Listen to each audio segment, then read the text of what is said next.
Hey, welcome back to the channel, everybody. So I hope you had a great weekend, and I hope you're doing well. So go ahead and leave a like, subscribe if you haven't already. This is always the best way to help out this channel. But if you want to do a little more, you want to support the channel, there's a link in the description to buy me a coffee where you can become a monthly subscriber for $3 a month. Or you can make a one-time donation, as we are a viewer-funded channel and YouTube will not monetize us. But with all of that out of the way, let's see what we got today, guys. We are live. Everyone's waking up. The whole planet's awakening. There is a huge shift of consciousness happening on the planet, whether you're aware of it or not. I started waking up, realizing governments are corrupt. I fought the system. Article 61 is a legitimate law in the Kingdom of England to say, if you're not happy with what the government's doing, you can just say, oh, that's not for me, thanks. Is that real? That's a real thing. The legal system is a man-made technology designed to control masses. I got arrested 27 times in 3 years. I got 6 cars crushed, and I went through the entire process, courtroom after courtroom after courtroom, learning the legal language. I always ask the police one question: do you have a degree in law? No. Then why would I listen to you? Are you legally trained? No. Then how are you enforcing the law? Well, I started negotiating with judges. But they know what you're doing. Yeah. But I also know what they're doing. So, like, checkmate. The government have insidiously invited themselves into every aspect of our life, and that's why it seems like we're in a spider web, we can't get out of it. Capitalism and healthcare shouldn't be allowed to exist. You shouldn't be allowed to capitalize on illness. That's horrible. And I want to live on a planet with loving people. That's the truth. I want to live on a planet where people aren't doing everything for themselves. So let's get more uplifting, inspirational, and excited people about life in politics. If you had children, would you not sign the bus? Absolutely not. Why would I give my children, my living, breathing, conscious, spiritual, intelligent being that I've co-created with my partner, why would I then give it to a crown corporation government? You know, that's essentially what you're doing with a birth certificate. When you start to look into it, and this guy makes a lot of sense. Everything you learned in history class is a lie. And I want to show you why. When you think back to history class, what do you really remember? They told us all kinds of stories about Columbus and the Mayflower and the Indians. They told us about Boston Tea Party and everything else, even the Civil War, but did they really tell us everything? How about the aether, the free energy of the atmosphere? How about the giants that used to exist on this earth? What about this mud flood event? This catastrophic flood that seems to have buried much of our world? Did they teach you about the millions of mounds found all across North America? And did they teach you about the pyramids that they also found all across the Americas?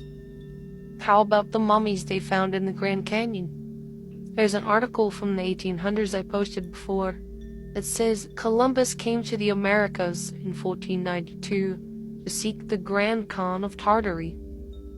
Did they teach you about Tartary?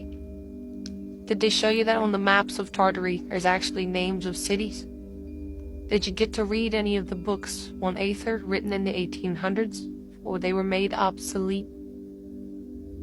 Many people say they were still taught that the earth was flat, even as late as the 1930s and 40s in the schools. The history that's being taught nowadays leaves out a lot of details, and when you look at the old world, and you see all these dates starting in J and I, maybe our timeline is not what it seems. Maybe we're living in a different year than we've been told. As always, thanks for watching.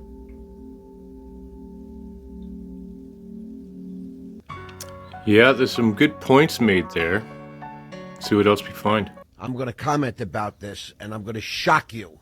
People from Blackrock are going door to door offering to buy homes now. They say, whatever you do with the insurance company is your business. Fix what you want or don't. Here's a price we're willing to pay for your home now. Blackrock is going door to door. You think this happened by accident? The dams have been emptied by Governor Newsom for no good reason. The hydrants are empty for no good reason. L.A. had its rainiest season this year since the 20s. Almost 90 years, 100 years ago. It was the rainiest season, and there's no water in the reservoirs.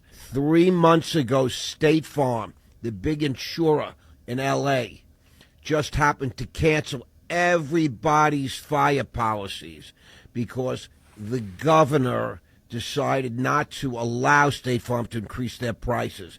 So people now have no insurance. Do you think this happened by accident? One thing I learned over years on Wall Street, follow the money. Who's going to profit by this? Not who's getting hurt. Who's going to profit by this? Blackrock is going door to door, making offers now for cash. Generous. They want to take everybody's homes. This is the business they're in. It's not a secret. This has been highly organized. And as I've been saying, more is coming. Pay attention. Interesting. First of all, you cannot take an organ from a dead body, from a cadaver. Within 3 minutes of no oxygen, you're going to start damaging brain cells, and within 5 minutes, you're going to have cellular death. You have got to be alive to take your organs. That's the end of it. You're not dead. There's no such thing as brain death. If your heart is beating, if you are metabolizing fluids, if you are metabolizing a liquid feed, a soya feed, which they give you, and you're having bowel movements, you are not dead. You're not dead. It's a lie. They're talking about the brain stem, where you've got the hypothalamus, the center that controls your blood pressure, your heartbeat, but the rest, you're not dead. It's a lie. It was a lie that was manufactured so that they could do their eugenics, taking organs from one person to the next. Who makes the best organ donor? Under 30 with a beating heart, a circulation, and ideally on a ventilator. When is the decision made to take your organs? Very early on, probably before you are even aware what they are doing. Because the treatment to preserve your organs is very different to the treatment to save your life. In the UK on the 22nd of May, everybody became an organ donor unless you opt out. People do not know. So the minute that you make that 999 phone call, everything's up there on the screen. They know who you are. This is why they want you on a digital system. Your entire medical history is going to be fed through AI, how much tax you pay, what you're worth to the system. And that's going to come up with whether you're a yay or a nay. Are you getting life-saving treatment, or are you on end-of-life care? What age are you? Are you then for organ donor? This is very important that people know this. And so you have to ask, what is this? It's eugenics. It's eugenics.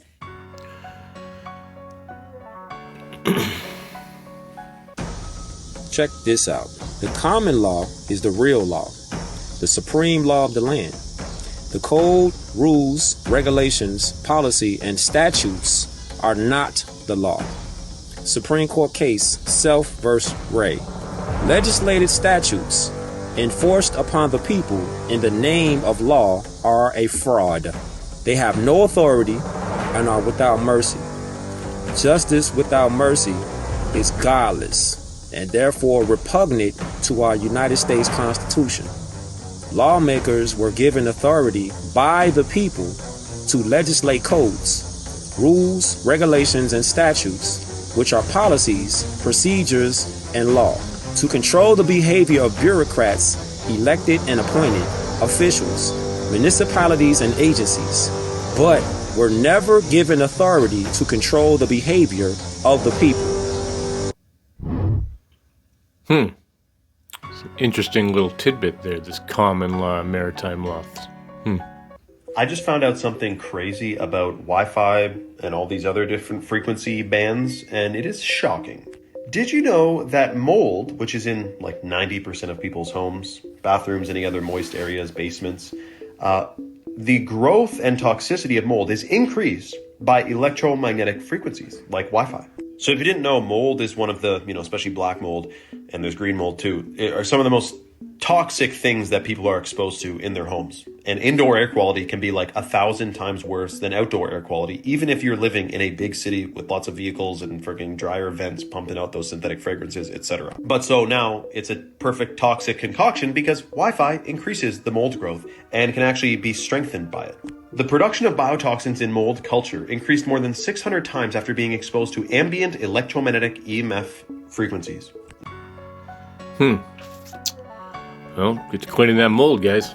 Why are they hiding this? Look at all these huge buildings in Italy. Do you actually believe normal humans built them? And why are there giant tombs in Italy that nobody speaks about? There's an unbelievable explanation for these huge structures, and it's going to shock you. The island of Sardinia was not just a home to ancient people, it was inhabited by giants. But here's what's crazy. In ancient texts, there are references to huge beings, which says, the giants walked the island and built massive stone towers. This is where things get scary. Hidden reports suggest gigantic human-like bones have been discovered in these tombs. Mainstream archaeology says these bones are the Nuragic people, but some believe they are the remains of an ancient race of giants. These giants are linked to a civilization called the Nuragics, which lived between 1900 and 730 BCE. They built the Nuragis, which are large stone towers, and the amazing giants' tombs. The giants' tombs, or tombe dei giganti, are megalithic graves found all over Sardinia even today. Local legends speak of giants having enormous strength and advanced knowledge. They constructed the Nuragis and other megalithic structures easily. But once these connections were discovered, the true story was buried to protect conventional history. Certainly seems like we have a doctored history. Just take a look at this. One of the few bells of the old world survived, hidden and buried in Lithuania.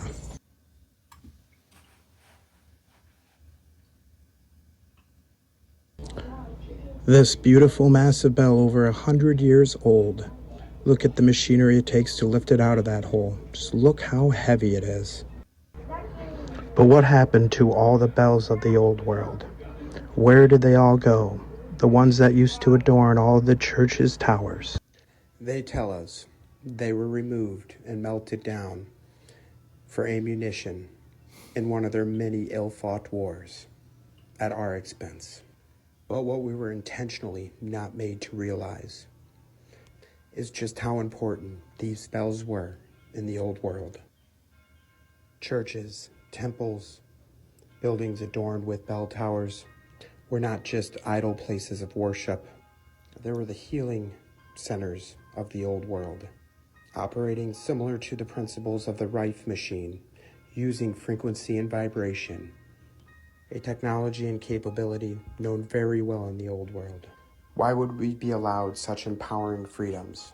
There is no profit and control to be had in a healthy patient. And that's definitely not the business model of modern medicine. Question everything, friends. Until next time.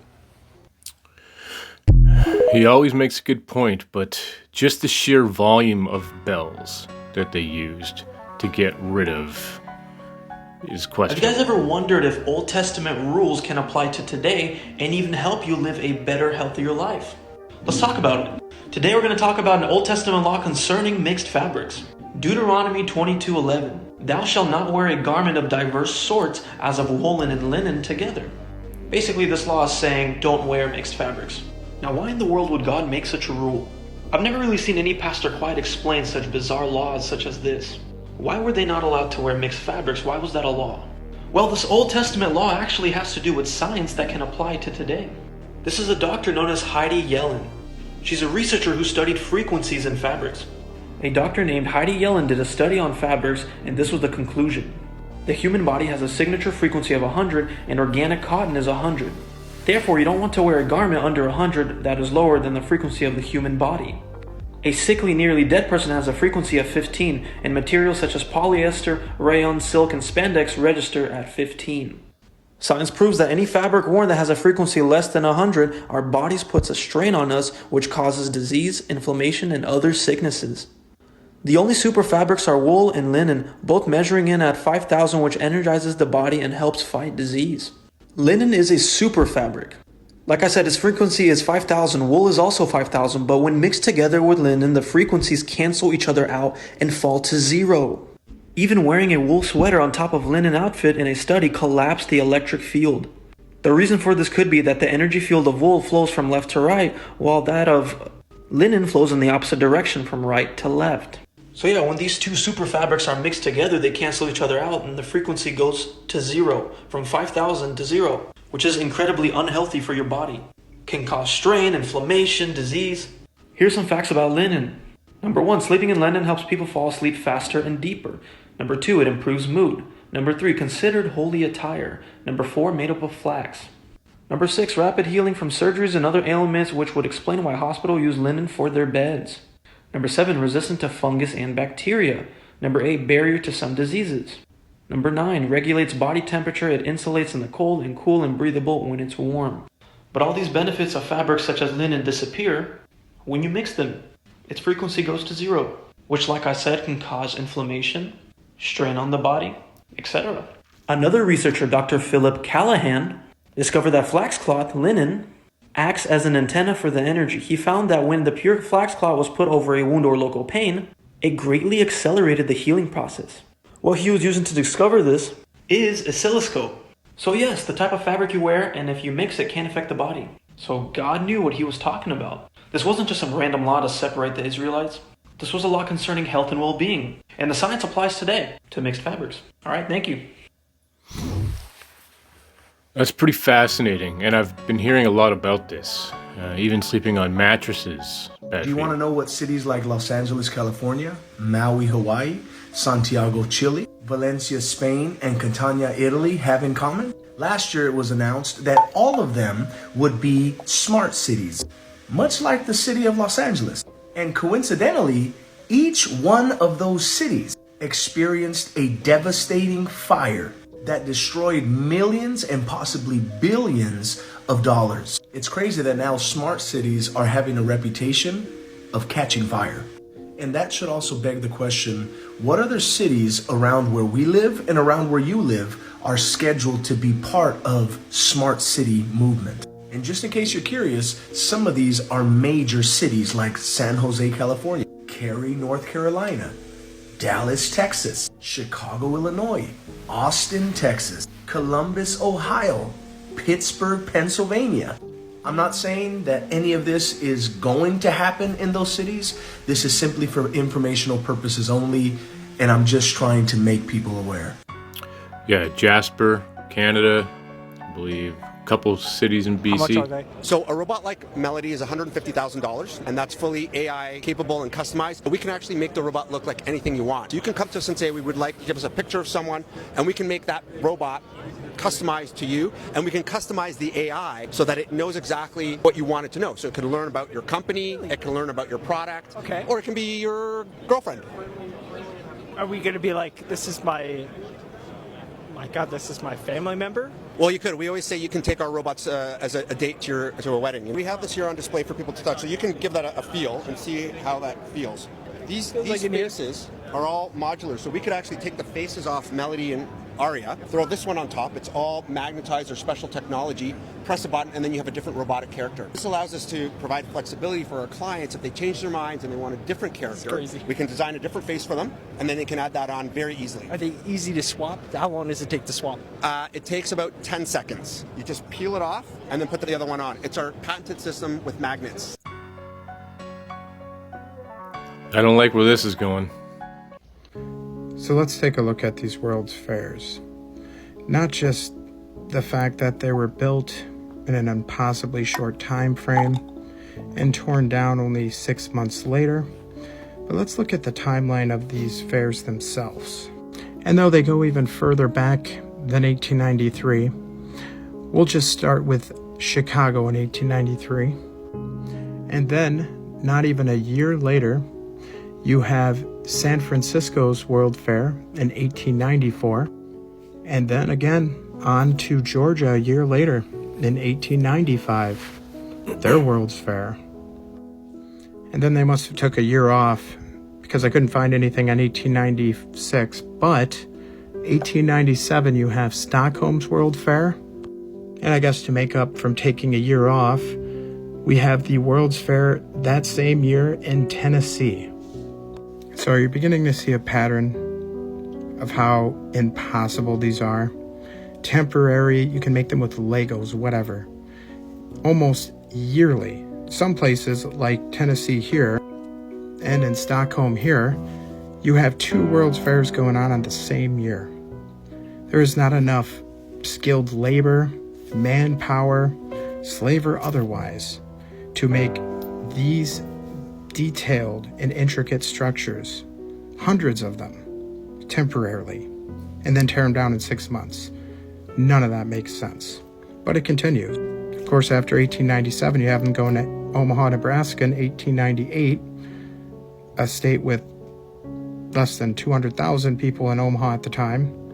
No airports, no nothing, in the middle of nowhere, but didn't stop them from having millions of people attend.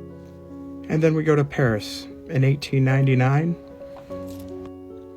and again in 1900.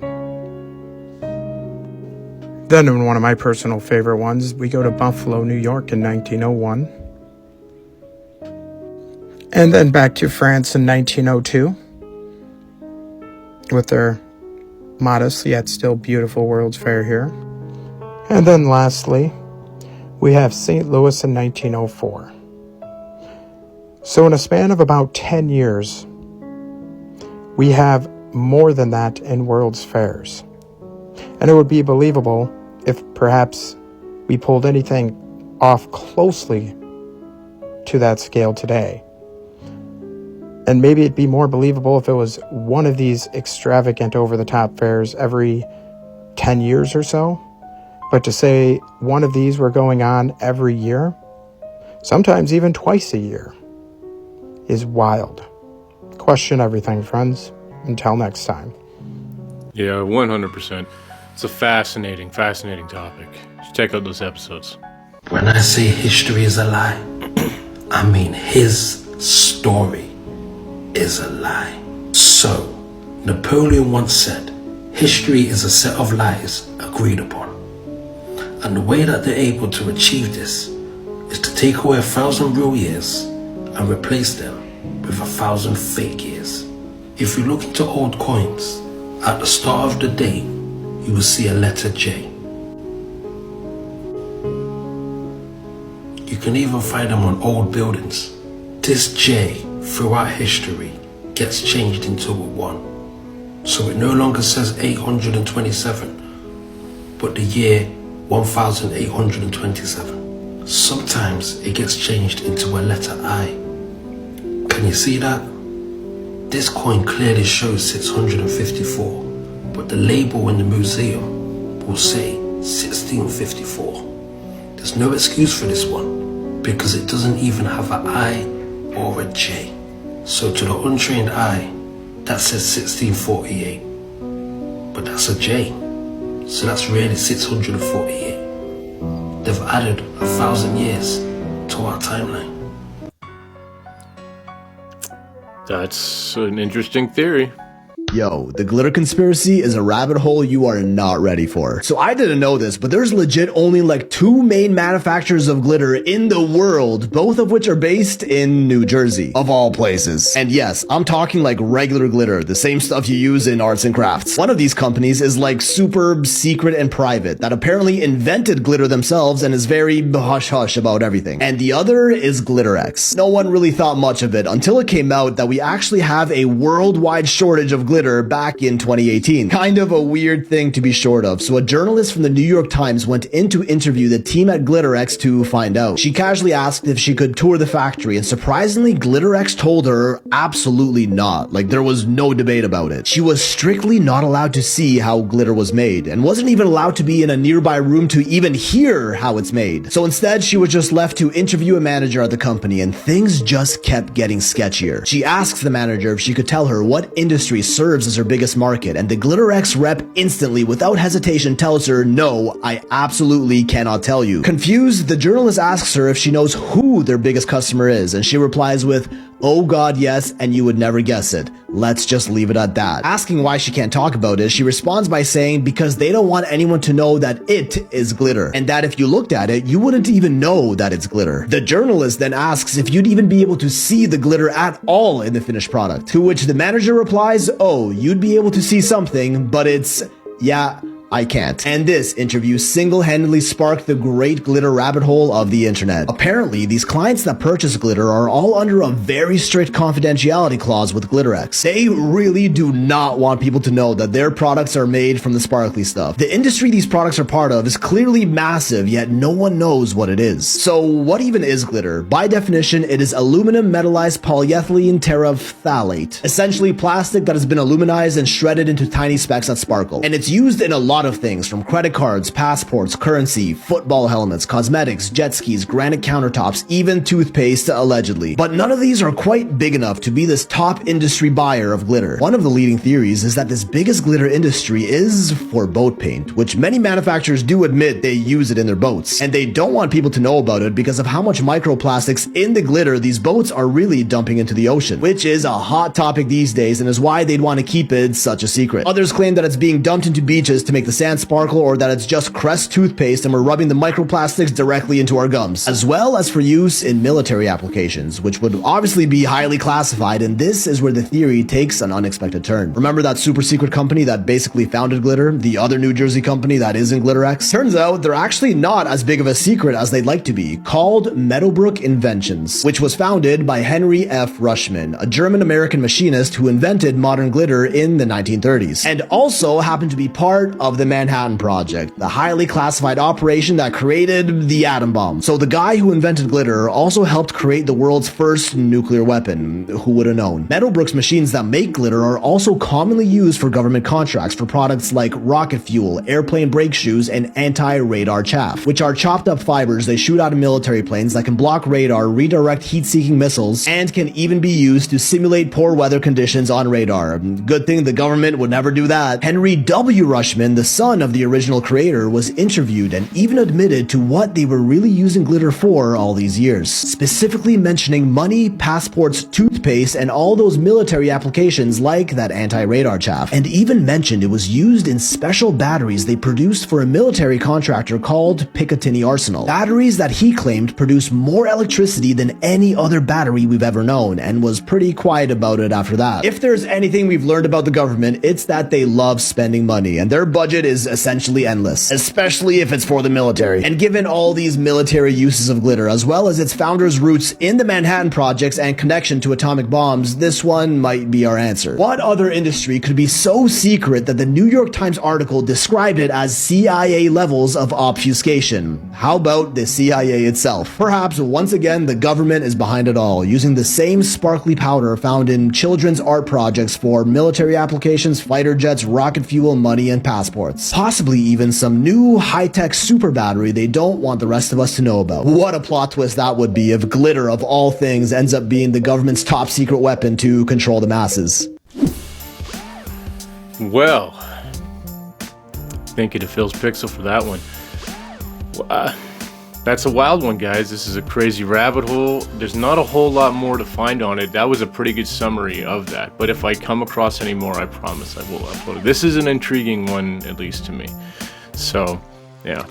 But anyways, guys, that's all I got today. I will be back tomorrow with another one. But until then, 80 Canadian, signing off.